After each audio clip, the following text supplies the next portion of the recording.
This not just girl talk. It's talk for the people.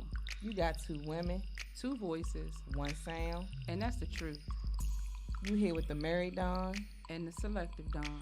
and we here to call a spade a motherfucking spade. You ready? I'm ready. Let's get to it. Hey guys, Hello. how are you? I am wonderful. Thank you for having me. Now, when you say me, who are you? Oh, I am Lamont Carey. Hi. You can't hear? All right. Hi. All right, so we back, and we have a special guest in the lab, Mr. Lamont Carey. We met you 2 weeks ago? I think 3 weeks ago. Okay, at an event sponsored by my company, but co-hosted by the lovely Me. hood therapist, Beyond the Surface to the Wedding. So one, we appreciate you for coming. Okay. One of the reasons why we wanted you on here was because that I think that you listen very well. And I think that what I enjoyed about you is that you didn't go with the popular vote in the room. And when I say that, I mean there was a point in time during the event where I felt like we were talking about one thing. Mm-hmm. Well, somebody expressed how they felt. And I think that one of the feedback that person was getting, I didn't think that people were getting to the root of the problem. Right. They kept that problem on the surface level instead of digging a little deeper. And talking to you afterwards, I was like, he really was able to listen to what that person was saying and go a little deeper than the surface level issue that a lot of people I thought they were focusing on. Right. And I think that with a lot of issues, it's really important to go deeper than, like somebody may say something, but I think that you kind of went to the root cause of it. Let me say that. Right. And I think that that's important, and I think that's something that we as a people overlook a lot. I don't know if it's because it's a fast society, like with social media and things like that, but I thought that that stood out with me from you. Okay. I see a lot of that from women. Like Carmen over here is, I don't want to say branding herself, but Reestablishing myself. yes. And so a lot of people look to her as like the hood therapist. So you got gunshot wounds? I got a couple bite marks though. You know, I've been in the trenches. Okay. You know, I've had my heart hurt a lot by smoothing over things and just saying like I'm okay. Okay. And people have looked to me to be their sounding board when, and I don't know if you were there this time when I said this, but you know how they say you can pour from a cup. I didn't have anything in my cup to pour, but somehow I still found time to give to others, but I wasn't giving to myself. So that's kind of how the hood therapist came about. Okay. And I think one thing about her, I'm sorry to cut you off, is a lot of times she goes beyond the surface with some things. And so y'all two kind of remind me of each other. But it's always good to see that from a... Hey, twin. It's always good to see that from a male. Okay. So thank you for joining us today. Thank you for having me. And coming to the event. We appreciate that. It's always good to have black men in the room. I was shy. I mean, I'm really shy. I don't even know how I'm here. You're not shy. I mean, inside, I'm shy. You are a motivational speaker. So you can't be shy with that. Oh, yeah. You're right. And you're leading a lot of our youth and community in different, I don't want to say movements, but I don't know the word. Like you have like the stage plays and you're encouraging people to kind of live their best life. Right. So you can't really be shy with that. Yeah. I mean, so when I say I'm shy, so it's like a on and off switch. Mm-hmm. When I have to be on, I'm on. When I don't have to be, I kind of like the background absorb me. Does that make sense? That sounds like me. Okay. Okay. Yeah. Okay, Twin. so Right. hey, twin. That's right. So, what does your shirt say for those who can't see it? Keep your hustle, but change your product.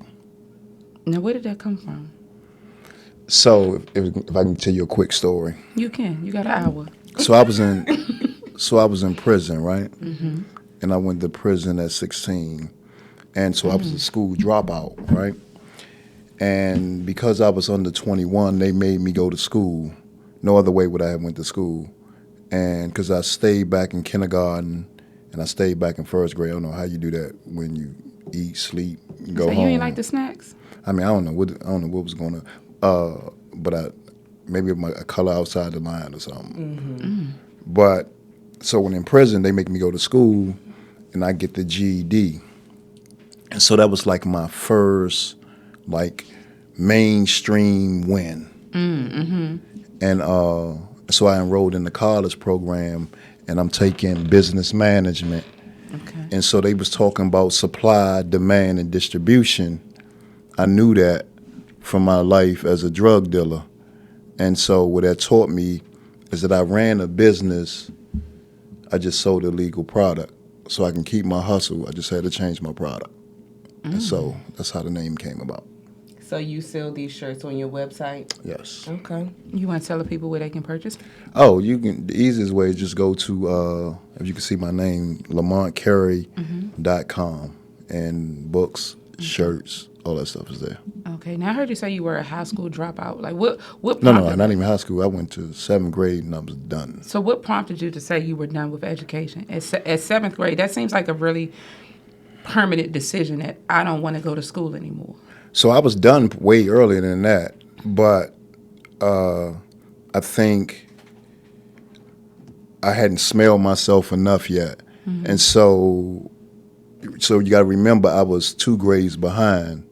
So when I'm in the actually I was in the 4th grade, right, and over the summer I started hustling, selling drugs, and In the 4th grade? yeah, because I was like, I think I was 11. I started hustling at like 11. Did you start by being the runner or like the lookout? Oh, yeah, you always start by being, well, not necessarily the lookout, because I was more interested in the money. Mm-hmm. So. How did you know about money at 11 years old? Like the game. Because I was poor, So you know you don't want to stay that way. right? Okay. So my thing was, my family couldn't take care of me the way that I needed to be taken care of. Mm-hmm. So I had to take control of my own life. Mm-hmm. And the only way that I can get some money was become a drug dealer. Mm-hmm. And so that's what I did. It was all over my community. So of course I knew it was wrong, but you could say that some young kids may not know the difference, right? Because it's all in through the community. Mm-hmm. But I just saw it as a way out. And when you don't like the people in your community and you don't like your household, it's easier for you to poison them and hurt them. So I just saw them as a stepping stone. That was jam-packed. Like that sentence, it was a lot in that sentence. You don't like Your the community yeah, and so your you're able household. to poison them easy. So let me just go back. So you say in 4th grade, that's when you decided that you were going to work. Now with doing that, how did you manage to have that in or around your household? And maybe your parent or parents saw it, maybe they didn't. Like, how did that work? So for me,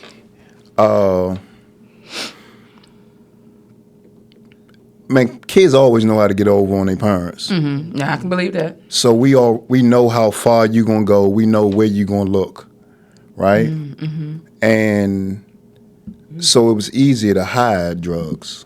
I mean, it wasn't like, PCP has a smell, and I wasn't selling PCP. I started off with like weed, then crack. So it doesn't have a scent. So it's easier for me to put it in. Weed has a scent? Not where it's gonna light up no room. You don't think so? Nah, where it never lit up the room in my house. Now, now you got to think this probably wasn't chronic. This was like Reggie? like Bush? white boy stuff or something. Oh. Okay. I mean, like, like the beginning stuff, the manila envelope kind of thingy. So it wasn't no strong smell. At least I didn't think it was no strong smell. So it was easier to hide the stuff. And so to speed it up a little bit, so I'm in the 4th grade, and we get a letter saying that I will begin the 7th grade in September. So you would Fourth skip grade. 5th and 6th to be placed in your right grade. Yeah. Okay. So no child left behind, I'm assuming, right? Right, that act. And then socially, you're not where your peers are in the 4th grade if you're supposed to be in the 7th. Right. Yeah, that makes sense. And then, so that time as a drug dealer, that summer, I guess I did pretty good because when I went to school, I think I only stayed in school like 3 months. I ended up, my sister had an apartment. She moved out of her apartment to move in with her baby father and gave me the apartment. At 7th grade, you had your own home. Apartment, yeah. And bought a little used. So by the time I went back to school, I was already like smelling myself. And most of the time I was going to school. Plus I was going to school called Fletcher Johnson that didn't have no walls. The school without walls. So you see everybody. And so I thought that was just a name. I didn't think that was how Fletcher it was Johnson. actually Yeah. structured. Yeah. Oh, okay. You see every class. You see everybody. You in the class. You know, like, what's up, what's up? So it was more about the show than it was about anything else. And then my decision to leave school became because me being in school was interfering. With your money. Right. And I've heard that story so many times that it was more important to make money, than it was to be in school. But in my mind, when I was in the 7th grade, like, I kind of was still playing with toys and went to go outside. I was still doing baby doll's hair. So what happened in life that you said, as outside of, your parents not being able to provide or you just feeling like you wanted more, that you felt like in the 7th grade you were able to run and sustain your own household? That's a lot of responsibility. That is a lot. Like, how did you even know that You were capable of doing that. or that you wanted more? Because I think that at such a young age, it's easier to settle with whatever's going on around you. Right. So how did you know that there was more out there? I mean, because I think nowadays kids know there's more out there because of social media. But back then, like... Damn, you sound like we on horse and buggy. You say back then. Well, no, I mean... But she also doesn't like to identify her the mid-30s, so you got to remember who you're talking to with this one. November. But I mean, like, well, at least when I was in the 7th grade, it was in the 90s, but when I was in the 7th grade, I didn't know that, for example, my parents we were poor. I didn't know that. So, and I didn't know that till I got older and they told me. So I think what probably may have been, so it was several factors. One, my mother, for most of my life, had never had her own place. Okay. And so we always lived in somebody else's house. Okay. Okay. And they were loving, and because they didn't have nothing. And so when you pouring syrup on bread as a meal, right?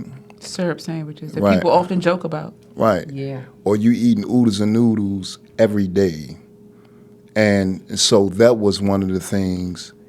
And one of the things I think is important that women need to understand is that, because my father used to beat my mother, right? And so I hated Slim.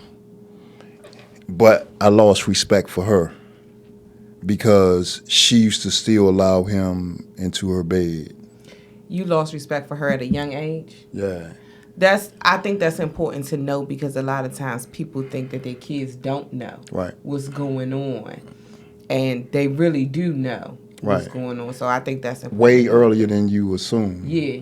So when people thinking that kids aren't aware, I mean, you could see that in some cases with kids that do sexual, like gyrating their hips, or you know what I'm saying? Because a lot of times, I know at least when I was growing up, some older person might be having sex in the room that you're in, and they think that you none the wiser, Yes. right?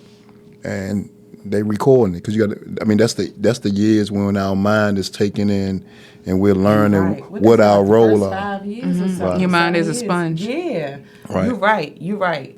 And so it was that, and the drug dealers showed me without telling me that there was more. Because This they lived story in is your so community. common. They live in your community and they move out. And so my whole goal was to move to Maryland. Like Maryland was like next level, right? Could have been PG anyway, right?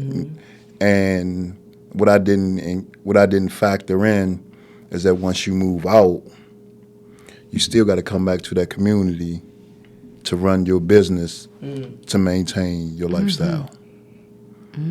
But if we had been taught, like if schools had implemented business, teaching our kids business, then that drive that I have to make change, I could have learned about switching my product in school versus learning to switch my product in prison. Does that make sense? It makes total sense. So, so I decided that.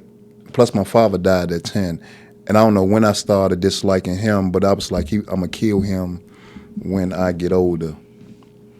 Because of the treatment that he gave your mom, or Right, because the of the treatment. that okay. He was never abusive to me, and I think when he died, which I had to be like 10 years old, that's where I think I saw my wings, right? Because you still afraid of your father if he comes around. But if I'm already not respecting my mother in the way that she should be respected, not verbally, but internally, right? Now that the person that I feared is gone, who can stop me? Did that make you feel like you had to become the man of your household then? No, I ain't caring about my household. You got to care about your household to become the man of your household. So I just cared about creating my own household. That is a lot. That is a whole to lot. wear at 10, 11 years old. Do you feel like you grew up too fast? Of course. Yeah, I think I grew up too fast because I really don't know or remember life as a child. Right? I don't remember like going to the playground and playing. Do you feel like you were robbed of your childhood? Not robbed. So this is how I look at life, right? Everything that I been through put me in a position to become the person that I am. Okay. And could I have still gotten to be the person that I am if all of those things that we say is a perfect home, whatever a perfect home is, were put in place? Yeah, but I don't know how that could have happened. And so the road that I had to travel was the road that I had to walk. And so I took what they say, take lemons and make lemonade. I just learned to do that, if that makes sense. It makes total sense. Lemon and made champagne. Well, you know. Yeah. Because you running an enterprise over there, an empire over there now. And now you're in the community, like, giving back. Right.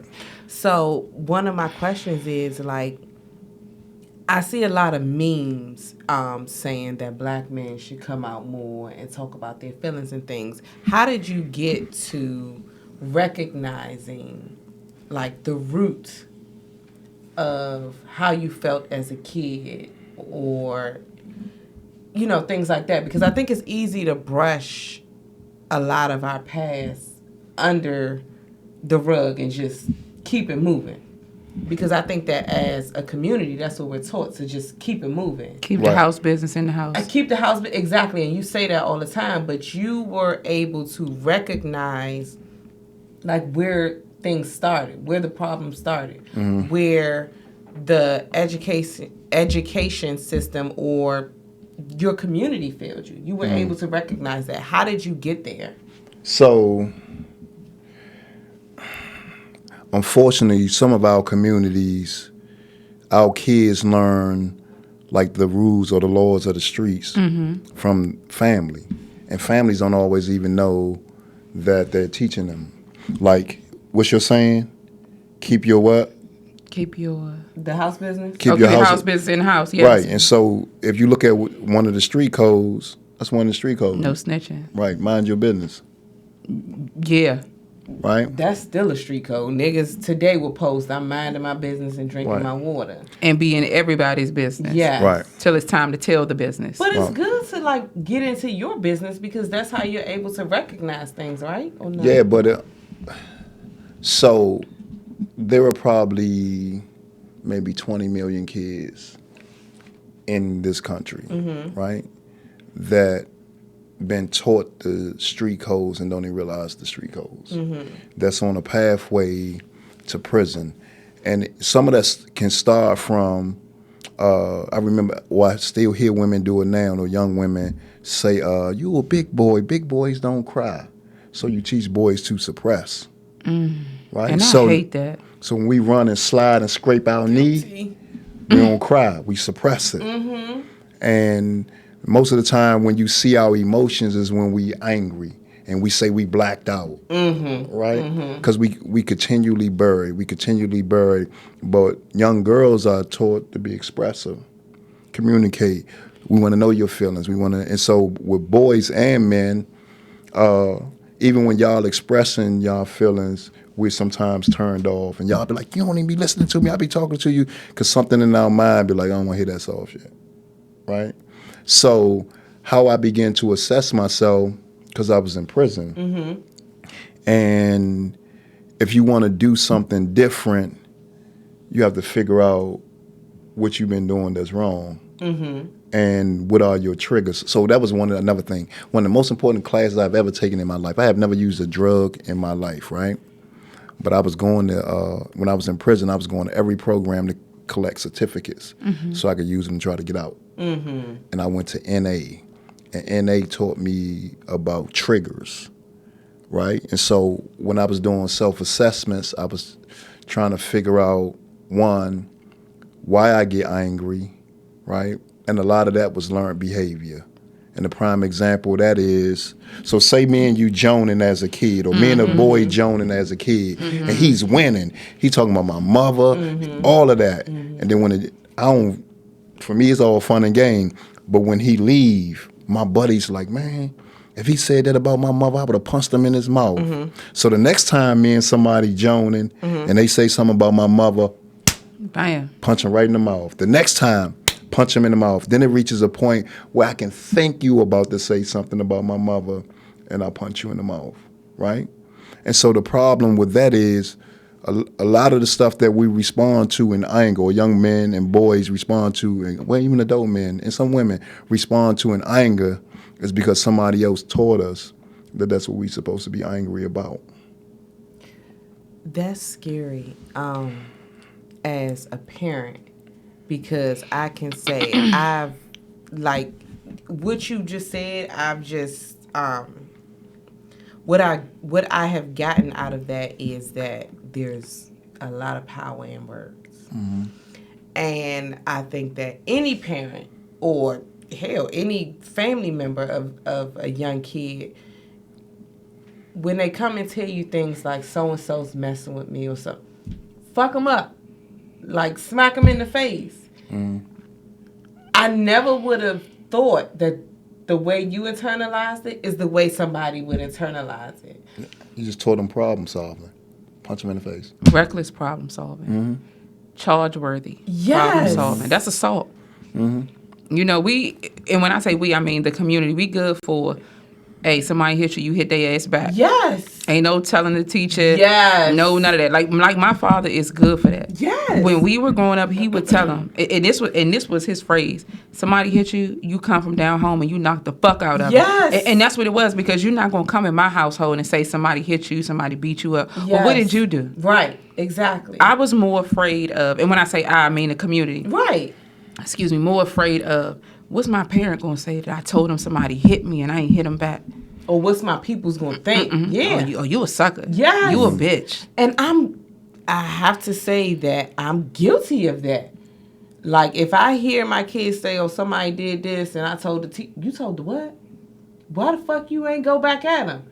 And it's like, I'm not even... processing the long term of that The effect. long term. Like, this is... Because you know now they locking kids up and Yes, they are. they're handcuffing 9-year-olds. They don't 6-year-olds, care. yeah.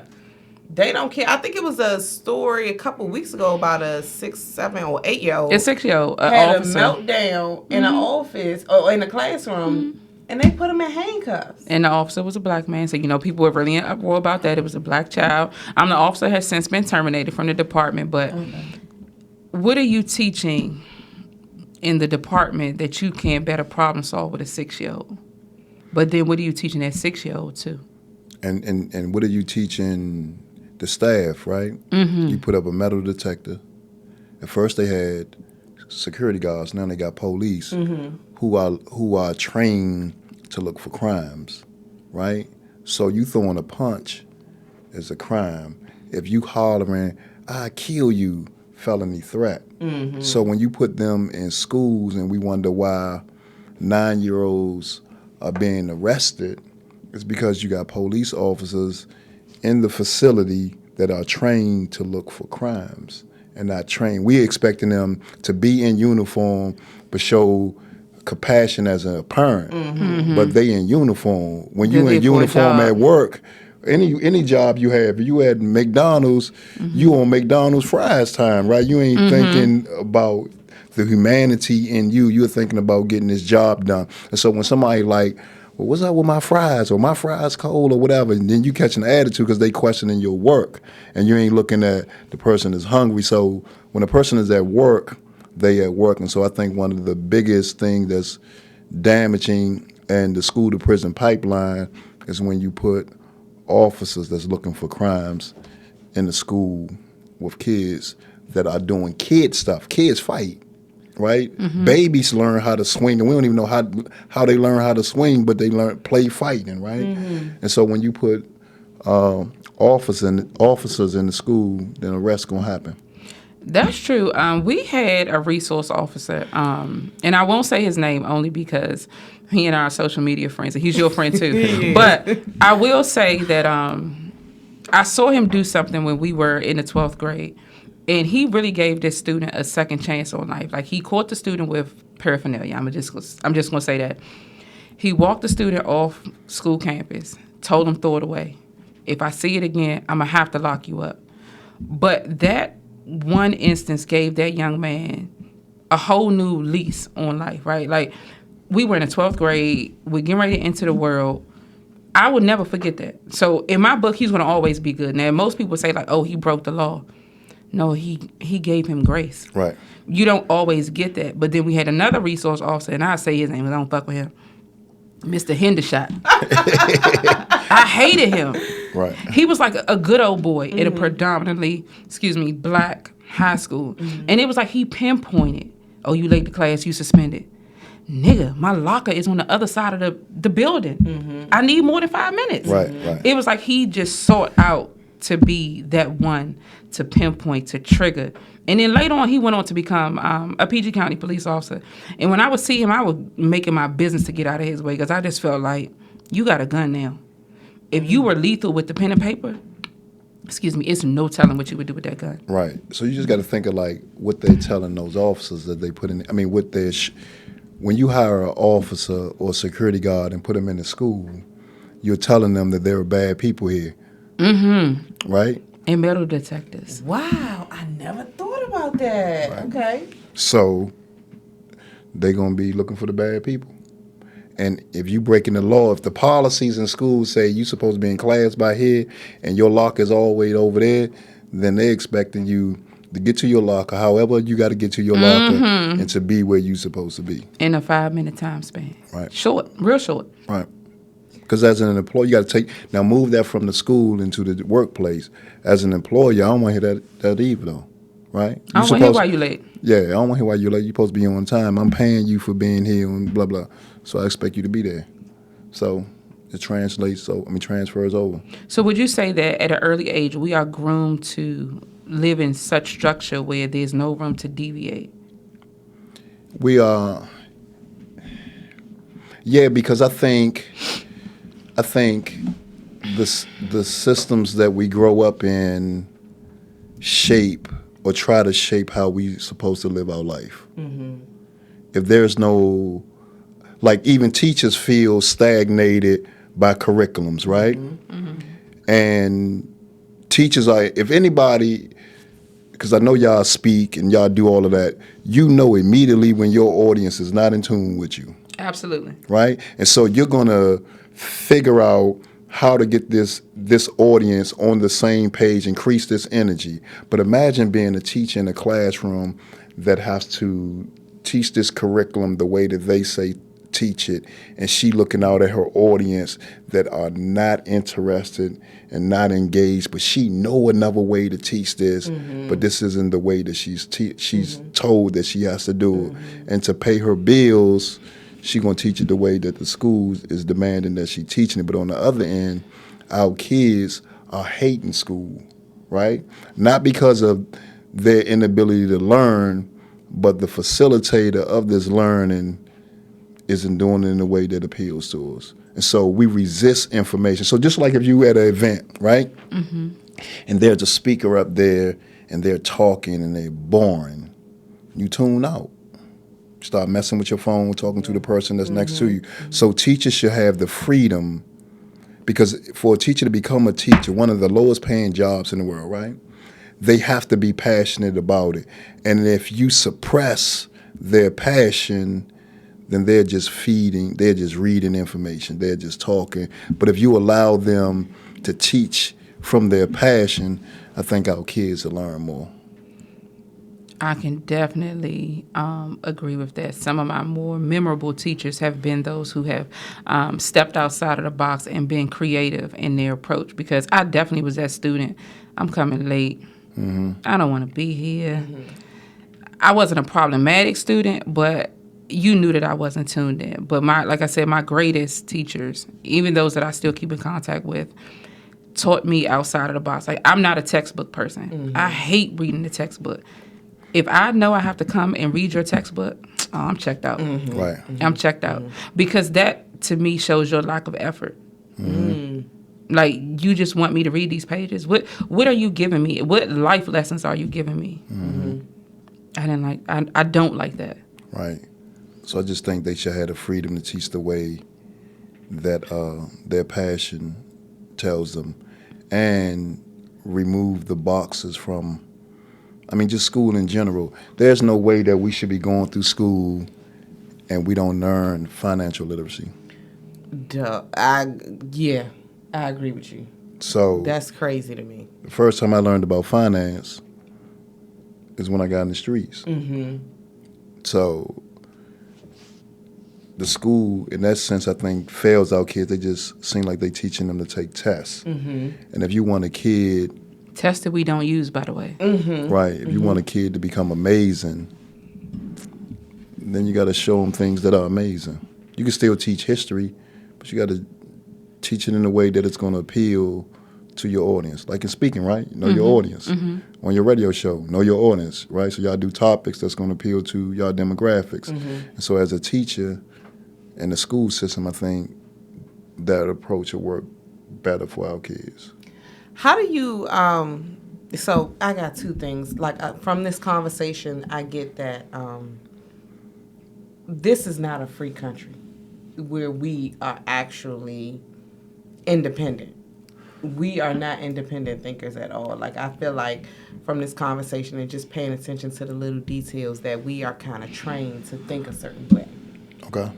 So that's one thing. But two, how do you market yourself to companies or organizations to teach the knowledge that you have? Because I think that a lot of, like I said, like we're taught to think a certain way, but you're kind of thinking outside of the box and getting to the root of things. And I think that a lot of times we're taught not to get to the root of things. Just go with what you see or go with what I say. So how do you market yourself to different organizations that you have worked with, to different schools that you have worked with? How do you sell yourself to the community? So my businesses it's I guess you can probably call them crisis management, right? Mm-hmm. Even though one is a nonprofit that works with reentry, and one is an entertainment company, but my focus is always on bad kids.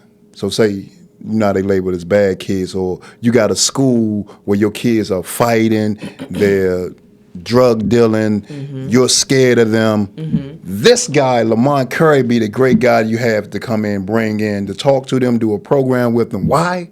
Because he used to be one of them. My books, right? So I have a book series out called Predator or Prey, and it's a prison series, right?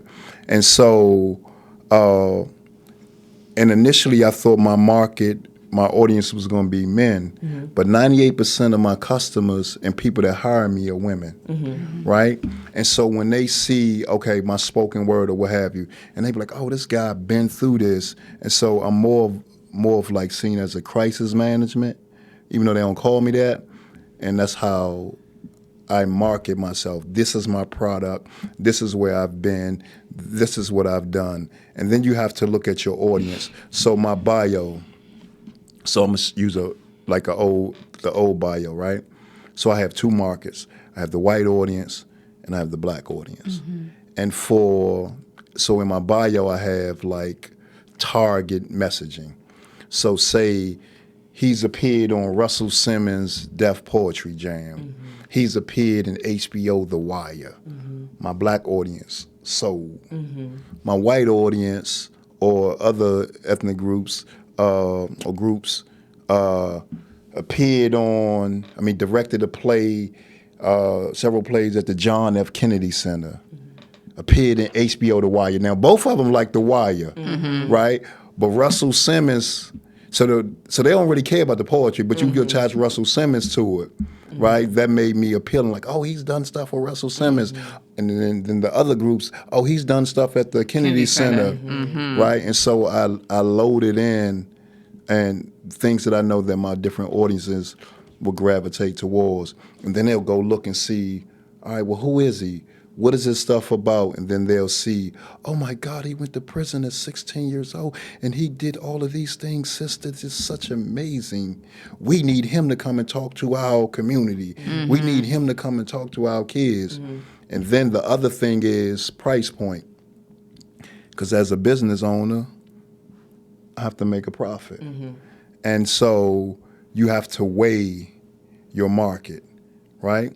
For this group, this is what they were able to pay. For this group, this is what they were able to pay. And so you have to determine if you're gonna build based on hour. Usually I don't do an hour. My stuff is usually 45 minutes, right? If I'm talking, it's 45 minutes. You're not paying for an hour. But if it's a program, it may be an hour to 90 minutes, right? And so based on the demographics that you're working with is based on the price point, right? So let's say my speaking fee is $20K, right? But this organization said, Lamont, we only need you for 5 minutes. I take the $20K and slice it like a pie in 5 minutes, right? And then you get a deal, maybe 15-minute mark, and blah blah blah blah. So you want me for 5 minutes? This is how much you have to pay, right?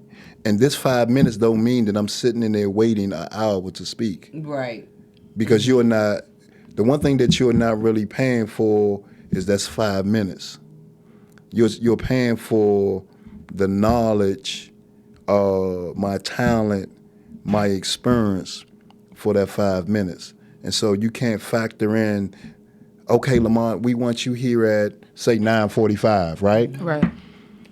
But you don't go on till 11 o'clock. So all that before 11 o'clock is freebies? It don't work like that. So That was a gem. That was a gem. For business owners, absolutely. Right. For people. Yeah, Actually, period. yeah, and I think that's something that LaToya and I can definitely hold on to. People often joke with us about, y'all give out a lot of free advertisement, y'all need to look to monetize, but that's a good way to, really reshape what it is we do. But let me ask you this. So I heard you mention that you went to prison at 16. What did that look like for you at 16, going to jail or going to prison? Because there's a difference. A lot of people don't know that. Right. You jail or you prison. Right. What did that look like for you? So they had, in my street life, there had been some transitions. So I was a drug dealer, then something happened, then I became angry. Anger already was in there from the school fighting, because of the mother stuff, all of those stuff. And so I became more violent, guns and stuff like that. And so one of the setups, I think we was talking about this off air, then I'm gonna speed it up. So you catch a charge as a juvenile, right? And they no process or throw out the case. I'm scared the whole time I'm in the courtroom, right? But when they throw out the case, I'm like, whoo, I don't even know why I don't even understand what just took place, right? I don't know none of the language they was talking, but by the time I get back to my block. And you have a public defender? Yep. And they not going to explain it to you? Or pay lawyer. Because once the case is resolved, they're not sitting back and say, this is why they threw it out. They're saying, I did a great job, right, Mr. Carey? And at Hire 16, me again if you need me, right? And at 16, you thinking like, oh, bet I'm good. Right. Right, so this is before the 16, because by the time the 16, I'm paid lawyers. So early on, so say a kid steals a car and they throw the case out, right? The kid comes, by the time you reach your community, they like, what happened with the case? You went to court. I beat that joint, right? Now there's some pride in it. I'm invincible. So you keep stealing cars. And then eventually you may add something else on. So you might use the cars to break in houses. You might use the car to transport drugs. And now all this time you get in court and they throwing the case out. And then you do this one case and they use all of that against you. Everything that you think you escaped. And they say, you know what, Mr. Carey? We're going to charge you as an adult. So initially, you're like, oh, God, what the hell? But when you done built the reputation in the streets, now you like, I ain't going to be treated like no punk. Ain't no word on the street gonna be out there that I came in here and I was a sucker. So now I'm gonna go just as hard in prison or in jail as I did in the streets, right? And then so when they charged me as an adult at 16, they didn't even really have a juvenile block because I caught my case in Maryland. They didn't have a juvenile block, so what they did, they put me in like the medical unit, right? And then, so now I'm scared. Is that even legal? I don't even know if it's legal. But you got dudes walking around with walkers and crutches. And I'm medically fragile, and here you are, 16, I'm cold being thugging. charged as an adult. Yeah. And I'm cold thugging, right? And I'm like, oh, these weak dudes, right? I'm on gangster time even in there. And so there initially was fear, but the fear goes away when you realize or you believe that there's pressure on you to prove that you're a man, because I've been saying I'm a man in the streets. Remember, that's what my mama told me, right? Big boys, you my little man. My little man don't do no crime, right? So now I gotta be mama's man. I gotta be my community man. So in jail, I gotta be a man. And now I'm fighting, catching shots, going to the hole, 23 and 1, right? Adding more onto your adult case. Right. Depends on how severe that you go. Because those are then looked at as infractions, right? Right. So when they looked at as an infraction, you good, but it may hurt you if you get convicted and you go up for parole, if it travels with you. But if you do something more heinous, like stab somebody or beat somebody really bad, then it could be a street case, right? So I wasn't scared at jail. And then going to prison, on the way to prison, you scared though, right? Because I'm chained, shackled, ankle waist, right? And the dude beside me, just as scared as I am. We done made a pact. We don't even know each other. But this 2-hour ride, we like, man, by the time we get off of this bus, we the best of friends. We gonna kill anybody that disrespect either one of us, right? We done made a pact out of fear. That's such a life-changing decision to have to make at 16. That you feel like you have to have an ally to protect you and protect them so that you can get on the outside of the wall and possibly go back to the same life that got you in here. So it wasn't even about outside of the wall. It was about all those things that you hear about that goes on in prison. So by the time so this is one of the things that they do when they charge you as a juvenile. They string your case out until you're 18, right? So it's real rare that you go to prison at 16. You might be in the jail at 16, but if they sentence you or you take a plea agreement before your 18th birthday, which they usually try to string it out, then you go to the hole when you get to the prison until you're 18. They really don't try to mix you in. But for some reason, they do that off and on with some individuals, but for the most part, they try to keep you separate from the population. And so when you get to prison, so it wasn't even about coming home. It was about surviving in prison when we made that pact. It was about, all we remember was they rape dudes in prison, right? They take advantage of dudes in prison. They do all of this in prison. So you by yourself and you realize that you're vulnerable. And so you make this pact with complete strangers in order to survive. Now, did that pact turn out to be beneficial, or did that pact dissolve itself? That pact probably dissolved itself in like a month. Because I had this image of what prisoners look like. And once I got there and prisoners looked like Joe Blow from around the way, a lot of that fear went away. And then I got to see this dude for who he really was. Like, he wasn't nobody. We just ended up chained together, right? It wasn't that we chose to ride next to each other. And so when we get to prison and I get to see him as him, I'm like, that ain't no dude that I would mess with, right? And then I notice other dudes that I probably get along better with. And so that ended the pact. What did that do to your psyche, 16 and chained? Nothing, because I had been chained as a juvenile, right? So I got accustomed to it. Just like we were talking about suspension, I got accustomed to it. But the one thing that did impact me was when they tell you to get completely naked, bend over, spread your butt cheeks, and cough while a man standing behind you looking at your butthole to see when you cough if something try to push out. So that was degrading, right? But check this out. By the time I come home, so when you go on a visit and you come off the visit or you go to certain areas or something, you got to strip, right?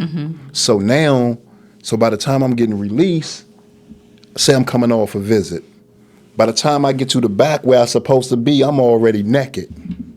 I know what's coming. I'm used to it now. The thing that was humiliating to me became normal. So by the time I get in the room, I'm ready to bend over, spread my butt cheeks, cough, just so I can move on. Because now it's a part of the structure, part of the pattern. So just being able to go with the structure for the long term. You become conditioned. Like, it's impossible for you to go to prison or jail, go anywhere for a long period of time and don't become accustomed to how things operate. How do you think we can break this cycle?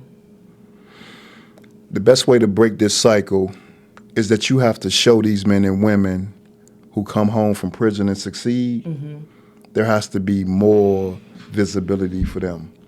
And you have to teach men, which isn't going to be easy, one, that we can be vulnerable, but two, because they always say that they can't get black men to mentor. And one of the reasons that black men don't mentor is because all we see is our mistakes, and we don't want to pass them on to the next generation. So we don't get involved with the kids, right? And so in order for us to change a lot of this, because the cure is usually the problem or where the problem is. And so a dude that has been in prison, done used drugs, or whatever they have been through, if you teach them or you make it comfortable for them to know that their mistakes is what for the community to know about their mistakes, it's empowering to somebody else. If you could do that, then you can get a lot more men engaged in their community, because we're not sure what our role is no more. And we are taught that we are supposed to be the provider and a defender. And so that's why we're quick to use violence in defense of our kids, in defense of our girl, because that's our role, right?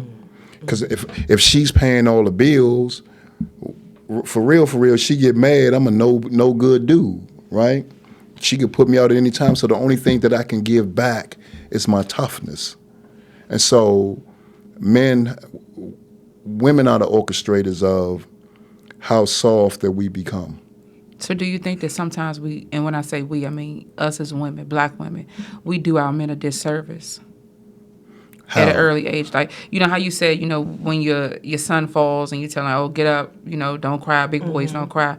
Do you feel like we do a disservice by not allowing them those moments of vulnerability, because it then translates into their adult life? I don't think it's a disservice. I think all of it is generational. You only can teach what you've been taught. And so now that you know better, then you have to do better. You have to let him not only just cry, but understand why he's crying. Because if you teach us if you teach us where to look for the root problem, then we can figure out how to solve it ourselves. Because most of the time when we crying to you, it's because we're in pain and we're looking for you to solve the problem. But if you teach us how to solve the problems instead of just brushing us off, right? Stop crying. But why are you crying? What hurt? What's wrong? And then we can verbalize it. And then when we're in relationships with y'all as older dudes, right? Then we can communicate our feelings. Because a lot of times women be like, but you don't never tell me what you feeling. But I've been told all my life to suppress it. Or you use something that I told you against throw it in me. my face. Right. They actually said, they talked about that at the wedding. They were talking about how a lot of women, when you tell them something, they use it against them. And I think that that's done subconsciously. Right. Or even as a defense mechanism. I think that one of the purposes of what I'm trying to do is to create a relationship in between men and women where we work together. Like I said at the event, I think women empowerment events are wonderful, but we are a community. We can't just live in this world by ourselves. Right. You know what I mean? We have to work together. It's going to take a community or a village to break a lot of things that we were taught, because if you think, we were taught these things for hundreds of years and thought it was okay. And now people are just getting to the point where we're breaking. And we're trying to find out why we're breaking or what to do to avoid that break. We're almost at our time, but I know in the beginning we didn't get to actually introduce you and to our audience and tell them what you do, like. Okay. So introduce yourself. Give So us a little bio. Can I say something about that? Please. Sure. So I think when we talk about unity amongst ourselves, right? You know how sometimes you see on social media people say out of their mouth, family don't mean blood, right? And I think that's where some of the breakdown at in us unifying. Until we are able to forgive family, right? Because they say it's 6 degrees of separation. If I'm able to forgive my brother or my biological sister, we can work through our problems, right? I think that is the blueprint on how we build unity and respect amongst our people. Because if I hate my brother, but me and you unifying and we talking black unity, but I'm leaving my brother out, right? So how do I solve my issues that's within my own family? I can't expect to teach love and forgiveness to black people when I don't exercise it in my immediate family. So I think that is one of the keys. But one of the biggest forces I think that's in our community is young girls, right? Because young girls can help shape and define how young dudes act, right? If young girls say, I don't talk to dudes unless they getting A's in school, unless you in school. I don't talk to dudes that sagging their pants. Shift. Y'all, I think one of the things that has happened in our community, we recognize y'all power, but some of us have made you believe that you don't have no power. And we did that by saying, man, it's 20 of y'all to one of us. So what you gonna do, Shawty, to get me? Right? We get y'all to compromise versus y'all getting us to level up. So my name is Lamont Carey. I guess the company's checkout is LaCarey Enterprises. As you can see, I run my mouth. I have 6 books out, a poetry book, a prison series, a business book, and a book for boys called Dead Before 18, Saving Our Boys from the Streets. And I have 2 other books ready to come out. One is a series. The first book in the series is called Laws of the Street. And it's about this community of trauma. But I don't come from the trauma point. I use drug dealers, and as the story goes on, you get to learn the root causes.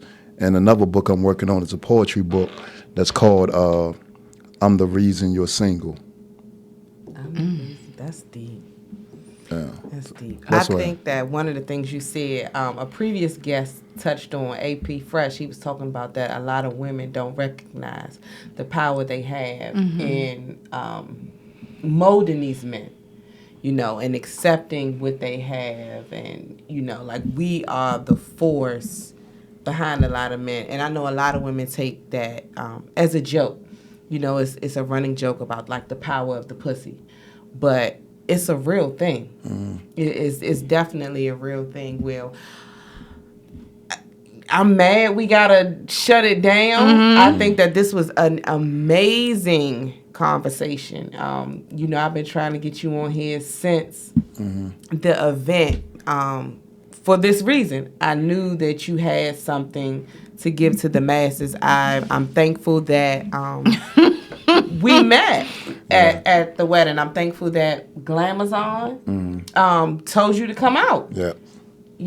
And you came out, and because I know for me, there were 2 women in the back that you sat with, were my cousins. We talk about you to this day. Very aggressive women. They made me sit down.